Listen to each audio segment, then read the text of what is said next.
You care about your children, you're going to want to hear this. We're going to talk about House Bill 1230. That's House Bill 1230. And it's in regard to the Public Sexual Assault Offender Predator Registry.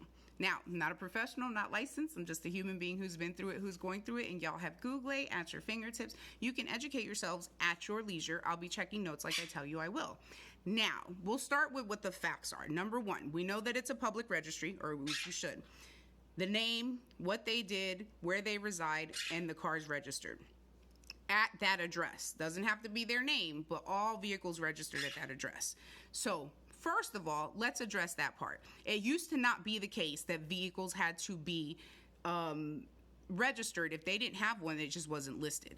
In 2013, and for those of you who live in Florida, you're probably well aware of what happened to this little girl, and her first name is Cherish. I had to get her last name, Periwinkle, Cherish Periwinkle, 8 years old. And the reason why this was a pivotal moment is because after this happened in 2013, this man, Donald Smith, he kidnapped, raped, and unalived this little girl. Now, the reason why this became so far and wide in the state of Florida is because it was caught on camera from the surveillance. And so, of course, it's difficult to watch knowing when he put her in the back of that van what was probably going to happen.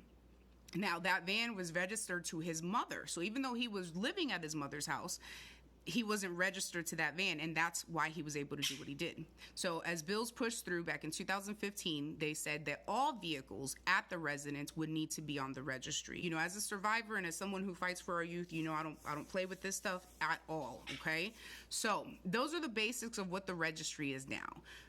When it's been going through is people wanting to, a group of people, which is the Florida Action Committee run by Chris Sparks, is composed of people who are on this registry who are fighting to say that the rules and legalities behind it are too strict and that it shouldn't be, basically it shouldn't exist, right? It should be eliminated, abolished, whatever you want to say, because they feel like it's giving more punishment after their time is served. There's 85,515 people on this registry. That doesn't include the people who haven't been caught and people who went AWOL and never registered, okay? 1 in 4 of those people are what's considered minor. In this case, with this little girl, she was 8 years old, okay? Meaning under the age of 10. There was a lady that spoke, and she was a teacher. Her and a 16-year-old student had some relations. She said it was consensual, but she did her time, she did her stuff, and that it would not be fair to put her on this list or keep her on this list because if her face and name is associated with this incident, she has family, nieces, nephews, soon to have her own children, that she would not want them to be exposed to this. These people that are running the Florida Action Committee, these are the things that they're saying. Poor judgments in the moment. 85.5 plus thousand, okay? Now, when it comes to this is to be able to, on October 1st, make it easier for people who are on the registry to get off as they'll be developing new paperwork. And also certain criteria of people who do not have to be on a registry.